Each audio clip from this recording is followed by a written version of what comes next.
কবিগুরু রবীন্দ্রনাথ ঠাকুরের লেখা প্রশ্ন।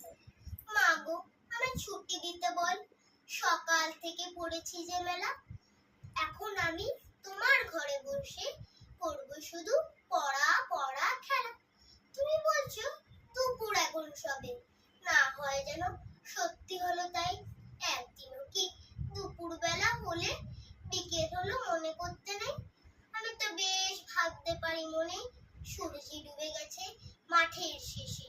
বাগদি বুড়ি চুপড়ি ভরে নিয়ে শাক তুলেছে পুকুর ধারে এসে।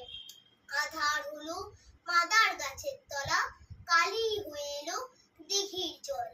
হাটের থেকে সবাই এলো ফিরে, মাঠের থেকে এলো চাষির দল। মনে কর না উঠলো সাজের তারা, মনে কর না সন্ধে হলো যেন। রাতের বেলা দুপুর যদি হয়, দুপুর বেলা রাত হবে না